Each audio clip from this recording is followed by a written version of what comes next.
چوارەم پەیامم بۆ هێزە ئەمنیەکان، ئاسایش و پۆلیس و چالاکە مەدەنیەکان. ئێوە جێگەی ئومێدی ئەم گەلەن، پاراستنی ئەمن و ئەمانی ئەم خەڵکە لە ئەستۆی ئێوەدایە. ئێمە هەر شتێک کە لەم کوردستانەدا تەنها شتێک کە زۆر دڵمان پێی خۆش ماوە ئەلحەمدولیلا ئەم ئەمن و ئەمانەیە کە ئەگە پیاو خراپ و دوژمندار نەبێ بەبێت چەک لە ماڵێ دەڕۆیتە دەرەوە بەبێت چەک دەچیتەوە ماڵەوە ئەلحەمدولیلا دەڵێن هەر چێک بێت چانێ ئەمن و ئەمانێک هەیە، چانێک کاربەدەستانی خۆمان بە کوردی قسەمان لەگەڵ دەکەن. ئەرکی ئێوە هەم پیرۆزە هەم قورسە. ئێوە دوو بەرە هەڵبژێرن، هەرچی ئاسایش و پۆلیسە و دەستگای چالاکی مەدەنی و پێشمەرگەیە لەم دوانەدا خۆت خانەیەک هەڵبژێرە. شانازی یان شەرمەزاری. شانازی بۆ کەسێکە کە لە جێگای بەردی خوێندکار و قوتابی گوڵ فڕێدەدا بۆی، لولەی چەکەکەی ناکاتە هاوڵاتی و هاونیشتیمانی خۆی، دەیکاتە دڵی دوژمنەکەی. چاوکراوەیە ئەو ئاسایش و پۆلیسە کە نەهێڵێ ناحەز و فرسەت تەڵەب لە پەنا پیش خۆپیشاندانی ڕەوای قوتابیدا بە مەبەستی تێکدانی ئەم هەرێمە و تاڵانچێتی و فرد و فێڵ و تۆڵەکردنەوەی شەخصی فرسەت بێنێ. ئەوە جێی شانازی هەمومانە. خۆشت بۆ ماڵ و منداڵەکەشت جێی شانازی. دوو لە ڕووی هەموو لایەکیان کە هەشیانە تێدا ناچارم بێڵم شەرمەزاریش بۆ ئەو ئاسایش و پۆلیس و پێشمەرگە و چالاکی مەدەنیەی کە شەق لە تەلەبە و لە خوێندکار هەڵدەدا. شەرمەزاری هەتا قیامەت بەڕوویەوەیەتی مەگەر تۆبە بکە لای خوا بچێ داوای لێبوردن لەو کەسانە بکە. ئەو کەسەی کەوا لە دەموچاوی کچێکی خوێندکار دەدا و خژی ڕادەشێشێ، ئەوانە دەبێ هێزە ئەمنیەکان لەناو خۆیان دەریانکەن.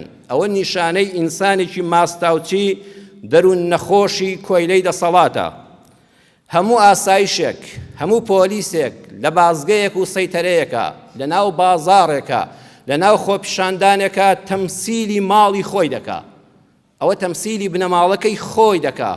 ئینسان ڕەن بێ لە باب و باپیرانیەوە دینداری بۆ نەگوازرێتەوە، هەیە بابی ئەولیایە و نوێژ ناکە، بەڵام بڕواتان هەبێ ڕێز و حرمەت و قەدری مرۆڤەکان و ئیحترام لە باب و باپیرانتەوە لە خانەوادەی خۆتەوە چۆن فێربووبی لە بازاڕ ئەوادەی نوێنیەوە. ئەوە نەقڵ دەبێ. هەر ئاسایشێک، هەر پۆلیسێکت بینی، هەر پێشمەرگەیەکت بینی لەگەڵ خەڵکا دەست لە سەرسنگ بوو، بە حرمەت بوو، بە ڕێز بوو، زمان شیرین بوو، حتا ئەرکە حیزبی حکومیەکانی خۆی بە زمانی شیرین ڕادەپەڕاند، ئەوە بزانە بابی نەجیب زادەیە. ئەوە باپیریشی پیاو بووە، ئەگەر لە شاخ پێشمەرگە بوو بێ ڕەسەن بووە، ئەگەر لە شارا بوو بێ کورپەروەر بووە. هەر ئاسایشێک لە هەر سەیتەرەیەکا بینی عینەکێکی ڕەش لە چاوە و جامن ئەوانە دەبینم هەردوو لا دەبینم بێ حرمەت، دوو لە ڕووتان بێ ڕێز، ئەڵێ ئەم وڵاتە بەدەستی ئەو دەماچەکەی قەدی ئەوەوەیە زمان تاڵ ڕووگرش شەقوەشیان لە خەڵک. ئەوە ئەگەر لە شاخ بوو بێ و پێشمەرگە بوو بێ جاسووس بۆ دڵنیابن. ئەوە لە شاخی خائین بۆ بە کورد و کوردستان جاسووس بووە. ئەگەر لە شارا بوو بێت جاش و ئیستیخبارات بووە، ئێستا باب و باپیرانیشی هەروە بوون، ئەمە تەمسیلی ئەو بنەماڵەیە دەکا. ئەوە حتا ماون هەر ئەوە ئیشیانە، هەر حکومەتێک بێتە سەرکار ئەوان شەق لە خەڵک هەڵدەدەن. باریان بۆ نییە ئەوانە شەرمەزاری لای خوا، لای خەڵک، لای مێژوون.